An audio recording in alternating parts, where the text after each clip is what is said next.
దివ్యవాణి TV ద్వారా ప్రతి వారం మన తెలుగు ప్రాంతంలో ఉన్న పురాతన ఆలయాల చరిత్రతో పాటు ఆ ప్రాంత చరిత్రను ఆలయ కార్యక్రమం ద్వారా తెలుసుకుంటూ మమ్మ ఆదరిస్తున్నటువంటి ప్రేక్షకులకు నమస్కారం. మన తెలుగు ప్రాంతంలో క్రైస్తవం అంకురించి 320 సంవత్సరాలు మాత్రమే. అయినా మన క్రైస్తవ చరిత్ర ఎంతో మరుగున పడిపోయింది. మన క్రైస్తవ చరిత్రను మనం మర్చిపోతున్నాం. ఈ ఉరుకుల పరుగుల జీవితంలో పరిశోధనకు ఎవరూ ముందుకు రాలేకపోతున్నారు.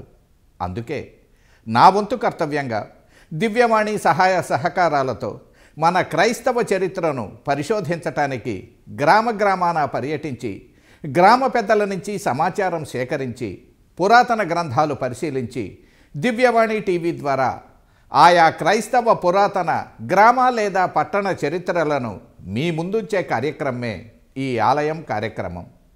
మన క్రైస్తవ చరిత్రను పునాదులతో సహా తెలుసుకుంటారనే సదుద్దేశంతో ఈ కార్యక్రమాన్ని ప్రారంభించాం. అయితే అనుకున్న దానికన్నా ఎక్కువగా క్రైస్తవేతరుల నుంచి ఈ మన ఆలయం కార్యక్రమానికి విశేష స్పందన లభిస్తున్నందుకు చాలా సంతోషంగానూ ఉన్నది. అందుకు మరొక్క మారు ఆలయం కార్యక్రమాన్ని తిలకిస్తున్నటువంటి ప్రేక్షకులకు నమస్కారం తెలియచేస్తూ ఈనాటి ఆలయం కార్యక్రమంలోకి ప్రవేశిద్దాం.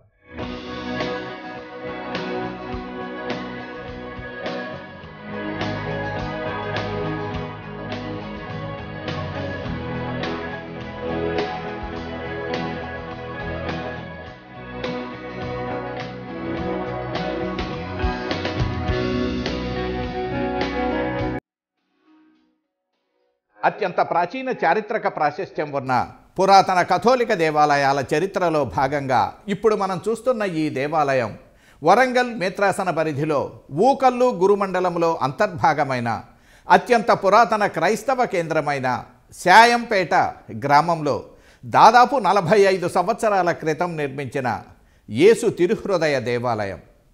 క్రైస్తవ చరిత్రను గురించి ఉభయ తెలుగు రాష్ట్రాల క్రైస్తవ చరిత్రను పరిశీలిస్తే క్రైస్తవం ముందుగా గ్రామాల్లో అంకురించి అనంతరం పట్టణాలకు విస్తరించింది.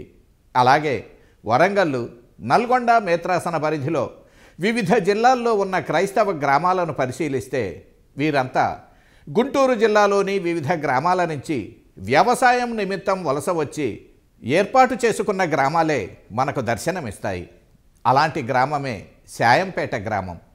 ఈ గ్రామాన్ని పర్యటించి నా వంతు కర్తవ్యంగా పరిశోధించి నాకు తెలిసిన విషయాల ద్వారా శాయంపేట గ్రామంలో క్రైస్తవం ఎప్పుడు ఎలా ప్రారంభమైంది, ప్రస్తుత పరిస్థితులేమిటి, ఈ గ్రామం గతంలో ఏ గురుమండలాల్లో ఉన్నది ఇత్యాది ఆసక్తికర చారిత్రక విషయాలను గురించి ఈనాటి ఆలయ కార్యక్రమం ద్వారా తెలియచేస్తున్నాను. 1701లో చిత్తూరు జిల్లా పుంగనూరు దగ్గరున్న మార్లపల్లె గ్రామంలో క్రైస్తవ బీజాంకురంగా ప్రారంభమైన తెలుగు ప్రాంత క్రైస్తవం అనతి కాలంలోనే చిత్తూరు జిల్లా నుంచి అనంతపురం జిల్లాకు విస్తరించింది. ఈ 2 జిల్లాల్లో 1730 నాటికి దాదాపు 30,000 మంది క్రైస్తవత్వాన్ని స్వీకరించారంటే క్రైస్తవం ఎంత త్వరితగతిన అభివృద్ధి చెందిందో ఆనాడు క్రైస్తవత్వ అభివృద్ధికై జేసుసభ గురువుల కృషి ఎంత ఉన్నదో మనకు అవగతమవుతున్నది. అదే సమయంలో అనగా 1730 ప్రాంతంలో నాటి నెల్లూరు జిల్లాలోని పెద్ద ఆరికట్ల గ్రామంలో కూడా క్రైస్తవం పొరుడు పోసుకున్నది. ఈ విధంగా ఒక పెద్ద ఉప్పెనల క్రైస్తవం అభివృద్ధి చెందడంతో క్రైస్తవ మతమంటే గిట్టని ఆనాటి దాసరులు క్రైస్తవులపై దాడి చేయటం, ఇదే అదనుగా భావించిన బడగలు అనే గిరిజన జాతి క్రైస్తవుల ఇండ్లపై పడి దోచుకోవడం ప్రారంభించారు. ఈ విషయాన్ని ఆనాటి రాజులకు క్రైస్తవులు మొరపెట్టుకున్న వారు సరైన సహకారం అందించలేదు. ఫలితంగా ఆనాటి క్రైస్తవులు చిత్తూరు, అనంతపురం జిల్లాల నుంచి నెల్లూరు జిల్లాకు వలసబాట పట్టారు. అందుకు ప్రధాన కారణం నెల్లూరు జిల్లాలోని వెంకటగిరి రాజు క్రైస్తవులను ఆహ్వానించడమే కాక వారికి వివిధ ప్రాంతాల్లో వ్యవసాయ భూములను కూడా కేటాయించాడు. అలా ప్రారంభమైన క్రైస్తవుల వలసలు తెలుగు ప్రాంతాల్లోని వివిధ జిల్లాల్లోని వివిధ గ్రామాలతో పాటు ఇతర ప్రాంతాలకు వలసలుగా పోయారు.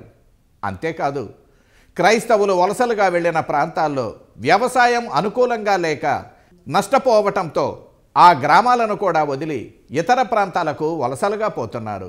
ఫలితంగా ఆ గ్రామాలు కూడా క్రైస్తవులు లేని గ్రామాలుగా మారిపోతున్నాయి. అలా అత్యల్ప క్రైస్తవులు గల గ్రామంగా మారిపోయిన ఒక గ్రామం నేడు మనం తెలుసుకోపోతున్న శాయంపేట గ్రామం. శాయంపేట మండల ప్రధాన కేంద్రం, అంటే కాస్త పెద్ద గ్రామం అనే చెప్పవచ్చు. కాకపోతే ఈ గ్రామంలో క్రైస్తవుల సంఖ్య అత్యల్పం. ఈ గ్రామం ఊకల్లు గురుమండలంలో ఒక అంతర్భాగం. ఊకల్లుకు 8 కిలోమీటర్ల దూరంలో శాయంపేట గ్రామం ఉన్నది. ఊకల్లు గురుమండలం వరంగల్లు మేత్రాసన పరిధిలో ఉన్నది.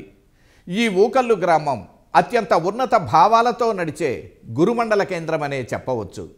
ఊకల్లు గ్రామానికే మరియాపురం అని నామకరణం చేసినందువల్ల ఈ గ్రామాన్ని మరియాపురం అని కూడా పిలుస్తారు. ఊకల్లు అనేది పురాతన హిందూ గ్రామం.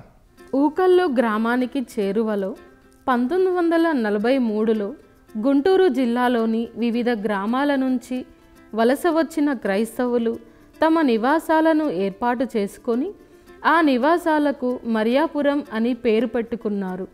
ఊకల్లు గ్రామానికి తొలుత వచ్చిన 16 కుటుంబాల వారు కూడా 1943లో గుంటూరు జిల్లాలోని ఫిరంగిపురం, సిరిపురం, పాటిబండ మున్నగు గ్రామాల నుంచి వలస వచ్చి నివాసాలు ఏర్పాటు చేసుకున్నవారే. ఈ గురుమండల పరిధిలో ఉన్న శాయంపేట క్రైస్తవులు గ్రామీణులు చెప్పిన వివరాల ప్రకారం ఊకల్లు గ్రామ క్రైస్తవుల కన్నా దాదాపు 11 సంవత్సరాల ముందుగానే వచ్చారు. కానీ ఊకల్లు గ్రామానికి క్రైస్తవులు అధిక సంఖ్యలో వచ్చినందువల్ల ఈ గ్రామం క్రైస్తవ గ్రామంగా బాగా అభివృద్ధి చెందింది. అందుకే ఊకల్లు గ్రామం క్రైస్తవ గురుమండల కేంద్రంగా స్థానాన్ని సంపాదించింది. శాయంపేట గ్రామీణులు ఊకల్లు గ్రామ క్రైస్తవుల కన్నా ముందుగానే వచ్చిన క్రైస్తవుల సంఖ్య తక్కువగా ఉండడంతో శాయంపేట గ్రామం ఊకల్లు గురుమండలంలో అంతర్భాగంగానే ఉండాల్సిన పరిస్థితి ఏర్పడింది. శాయంపేట గ్రామానికి 1944లో గుంటూరు జిల్లా పాటిబండ్ల, రావిపాడు, ఫిరంగిపురం గ్రామాల నుంచి మొట్టమొదట 4 కుటుంబాలు వలస వచ్చాయని వరంగల్లు మేత్రాసన డైరెక్టరీలోను గురుశ్రీ ఏరువ లూర్దురెడ్డి గారు రచించిన వరంగల్లు పీఠం గ్రంథంలోనూ తెలియచేశారు. కానీ గ్రామీణులు చెప్పే వివరాల ప్రకారం మొదట రావిపాడు గ్రామం నుంచి ఆంధ్ర రాజయ్య కుటుంబం 1935లో ఈ గ్రామానికి వచ్చారు. అతని అనంతరం అల్లం పెద్దజోజిరెడ్డి, దేవరపు శివిరెడ్డి కుటుంబాల వారు ఆంధ్ర రాజయ్య కుటుంబం వలస వచ్చిన 5 సంవత్సరాల అనంతరం అనగా దాదాపు 1940లో ఈ గ్రామానికి పాటిబండ్ల గ్రామం నుంచి వలస వచ్చారు. వీరు వచ్చిన 2 సంవత్సరాల తరువాత ఒట్టి ఇంటి పేరు గల రెడ్డి కుటుంబం, అల్లం చినజోజిరెడ్డి కుటుంబం పాటిబండ్ల గ్రామం నుంచే ఈ గ్రామానికి వలస వచ్చారు. వీరు ఈ గ్రామానికి రావటానికి ప్రధాన కారణం శాయంపేటలో వ్యవసాయ యోగ్యమైన భూములు తక్కువ ధరకు లభించటమే. అంతేకాక శాయంపేట గ్రామానికి సమీపంలోనే ఉన్న రాయన్నకుంట గ్రామంలో 1923లోను, వంచనగిరి గ్రామానికి 1924లోను గుంటూరు జిల్లా నుంచి వలస వచ్చి స్థిర నివాసాలు ఏర్పాటు చేసుకొని వ్యవసాయం జీవనాధారంగా జీవనయానం ప్రారంభించారు. వంచనగిరి గ్రామీణులతో, రాయన్నకుంట గ్రామీణులతో శాయంపేట గ్రామీణులకు బంధుత్వాలు ఉన్నందువల్ల ముందుగా వచ్చిన ఈ గ్రామీణులు తమకు అండగా ఉంటారనే భావనతో ఈ శాయంపేట గ్రామానికి వలస వచ్చి వ్యవసాయ భూములు కొనుక్కొని ఇక్కడే స్థిరపడిపోయారు. తొలుత వీరు ఈ గ్రామానికి వచ్చిన సమయంలో ఈ గ్రామం కాజీపేట గురుమండల పరిధిలో ఉండేది. కాజీపేట రైల్వే జంక్షన్ కావటంతో రైల్వే కార్మికులుగా అనేక మంది తమిళనాడు నుంచి వలస వచ్చిన క్రైస్తవులు ఉండడంతో వరంగల్లు జిల్లా మొత్తం మీద కాజీపేట ఒక్కటే గురుమండల కేంద్రంగా ఉండేది. ఈ కాజీపేట గురుమండలం వరంగల్లు, నల్గొండ, కరీంనగర్, ఖమ్మం మున్నగు అనేక జిల్లాల్లోని అనేక గురుమండలాలకు మాతృ గురుమండలం.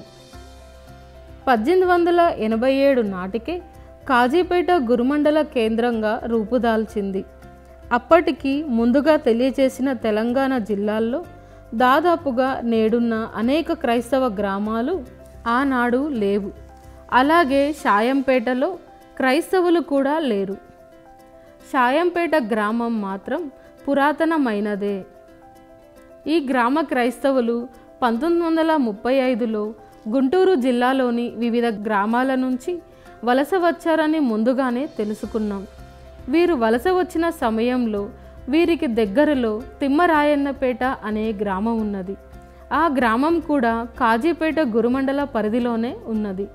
కాజీపేట నుంచి గురువులు అప్పుడప్పుడు వచ్చి తిమ్మరాయన్నపేటలో దివ్యబలి పూజ కార్యక్రమాలు నిర్వహించేవారు. ఆ విషయం షాయంపేట గ్రామ క్రైస్తవులకు తెలిస్తే ముందు రోజే ఎద్దుల బండ్లు కట్టుకొని వెళ్ళి దివ్యబలి పూజలో పాల్గొనేవారు.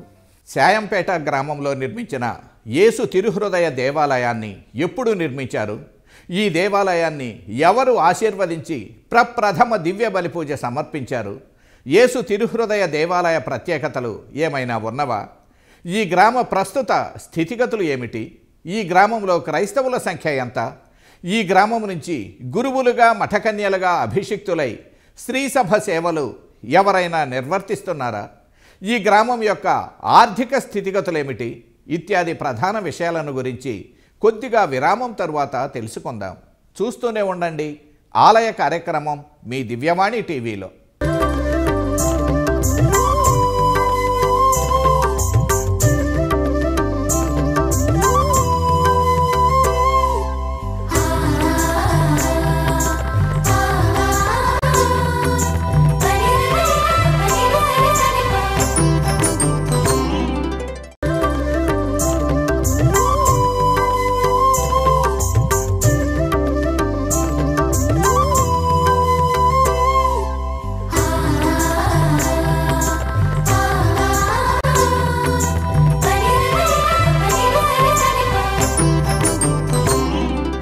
ఆలయం కార్యక్రమానికి పునఃస్వాగతం.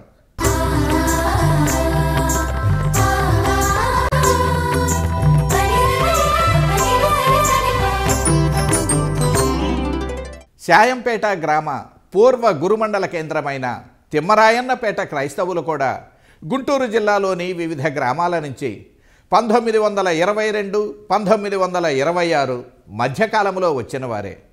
ఆనాడు షాయంపేటలోని కొందరు క్రైస్తవులకు తిమ్మరాయన్నపేట క్రైస్తవులకు బంధుత్వాలు ఉన్నందువల్ల వీరికి దివ్య బలి పూజకు వెళ్ళినప్పుడు కానీ గ్రామోత్సవంలో పాల్గొన్నప్పుడు కానీ అంతగా ఇబ్బంది ఉండేది కాదు. 1952లో తిమ్మరాయన్నపేటను గురుమండల కేంద్రంగా ప్రకటించటంతో షాయంపేట తిమ్మరాయన్నపేట గురుమండల పరిధిలోకి వచ్చింది. దాదాపుగా తిమ్మరాయన్నపేటకు క్రైస్తవులు గుంటూరు జిల్లాలోని వివిధ గ్రామాలకు వలస వచ్చిన సమయంలోనే షాయంపేటకు దగ్గరలో ఉన్న మనుగొండకు గుంటూరు జిల్లా నుంచే వివిధ గ్రామాల నుంచి వలసలు వచ్చారు. మనుగొండ గ్రామానికి తొలుత వచ్చిన క్రైస్తవులు 1925లో వచ్చినట్లు వరంగల్ మేత్రాసన రికార్డులు తెలియచేస్తున్నవి. తిమ్మరాయన్నపేట 1952లో గురుమండల కేంద్రంగా ప్రకటించగా 1954లో మనుగొండ గురుమండల కేంద్రంగా ప్రకటించబడింది. ఆ సమయంలో తిమ్మరాయన్నపేటకు చెందిన అనేక గ్రామాలు మనుగొండ గురుమండల పరిధిలోకి వచ్చాయి. ప్రస్తుతం ఊకల్లు గురుమండల పరిధిలోని గ్రామాలన్నీ కూడా మనుగొండ గురుమండల పరిధిలోకి రావటంతో షాయంపేట కూడా మనుగొండ గురుమండల పరిధిలోకి వచ్చింది. దాదాపు 20 సంవత్సరాల పాటు ఈ గ్రామం మనుగొండ గురుమండల పరిధిలోనే ఉన్నది. వరంగల్లు మేత్రాసనంలో క్రైస్తవుల సంఖ్య వివిధ గ్రామాల్లో అధికం కావడం 1952లో వరంగల్లు ప్రత్యేక మేత్రాసనంగా ఆవిర్భవించడం ఫలితంగా అనేక క్రైస్తవ గ్రామాలు గురుమండలాలుగా ప్రకటించడం జరిగిపోయింది. అనంతర కాలంలో 1981 ఆగస్టు 21న ఊకల్లు మరియాపురం గ్రామాన్ని స్వతంత్ర గురుమండల కేంద్రంగా ప్రకటించారు. ఫలితంగా అప్పటి వరకు మనుగుండ గురుమండలంలో అంతర్భాగంగా ఉన్న షాయంపేట గ్రామం ఊకల్లు గురుమండలంలో అంతర్భాగమైంది. నాటి నుంచి నేటి వరకు అనగా 1981 నుంచి నేటి వరకు గత 44 సంవత్సరాలుగా ఊకల్లు గురుమండల పరిధిలోనే ఒక గ్రామంగా ఉండిపోయింది. ఈ గ్రామానికి చెందిన దేవాలయం యేసు తిరుహృదయ దేవాలయం. ఈ దేవాలయం గ్రామానికి దూరంలో నిర్మించబడింది. ప్రస్తుతం ఉన్న దేవాలయాన్ని 1981లో నిర్మించారు. ఆనాటి వరంగల్లు పీఠాధిపతులు తుమ్మా బాలగారు ఈ దేవాలయాన్ని ఆశీర్వదించి దివ్య బలి పూజ సమర్పించి యేసు తిరుహృదయ దేవాలయంగా నామకరణం గావించారు. అనంతర కాలంలో దేవాలయం కొద్దిగా దెబ్బతినటంతో దేవాలయాన్ని మరమ్మతులు చేయాల్సిన అగత్యం ఏర్పడింది. ఆనాడున్న క్రైస్తవులందరూ ఐకమత్యంగా ఎవరికి చేతనైన విధంగా వారు సహాయం చేసి దేవాలయ మరమ్మతులు పూర్తి చేశారు. అలా మరమ్మతులు చేసిన దేవాలయాన్ని 2013 డిసెంబర్ 25న వరంగల్ పీఠాధిపతులైనటువంటి ఉడుమల బాలగారు ఆశీర్వదించి ఈ దేవాలయములో దివ్య బలి పూజ సమర్పించారు.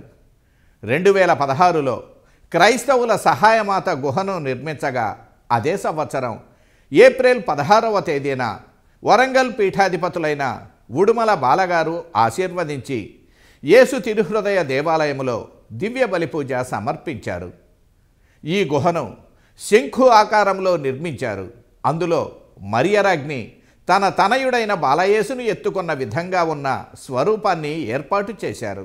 ఈ గ్రామం మండల కేంద్రం అయిన ఇక్కడి క్రైస్తవుల సంఖ్య అత్యల్పం కనుక వారికి తగిన విధంగా దేవాలయం చిన్నగా ఉన్నది. దేవాలయం వెలుపలి భాగంలో ప్రధాన ద్వారానికి పైభాగంలో నా ఆలయం సకల జాతి జనులకు ప్రార్థనాలయం అని ప్రభువు పలికిన మాటలను లిఖించారు. ఈ దేవాలయం యేసు తిరుహృదయ దేవాలయంగా నామకరణం గావించారు కనుక దేవాలయం పైభాగాన శ్వేత వర్ణధారి అయిన యేసు తిరుహృదయ స్వరూపాన్ని ఏర్పాటు చేశారు.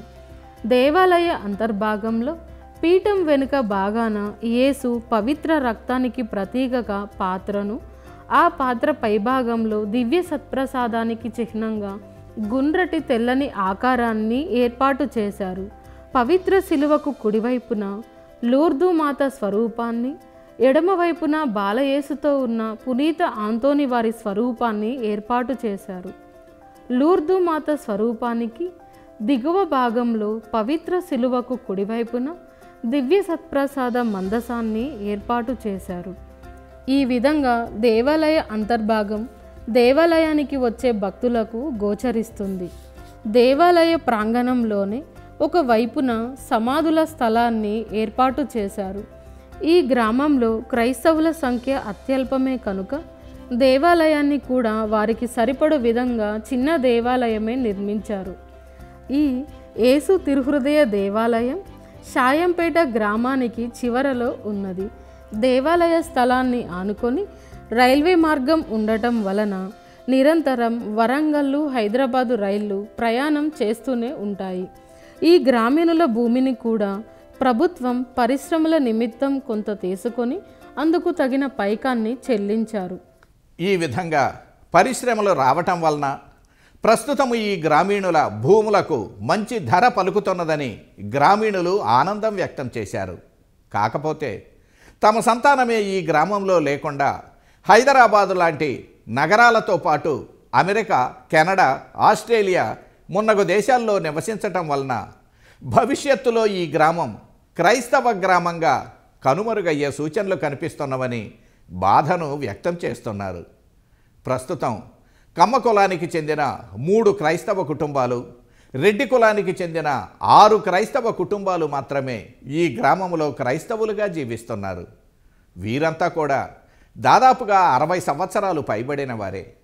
ఈ గ్రామ క్రైస్తవ యువత అంతా అమెరికా, కెనడా, ఆస్ట్రేలియాల్లో జీవిస్తుండగా మరికొన్ని కుటుంబాల వారు హైదరాబాదులో వివిధ రకాల ఉద్యోగాలు, వ్యాపారాలు చేస్తూ జీవనయానం కొనసాగిస్తున్నారు. భవిష్యత్తులో అనగా ఇంకో 20 లేదా 30 సంవత్సరాలు పోతే ఈ గ్రామంలో క్రైస్తవ కుటుంబాల వారు ఎవరూ ఉండకపోవచ్చు అని గ్రామీణులు తమ బాధను వ్యక్తం చేశారు.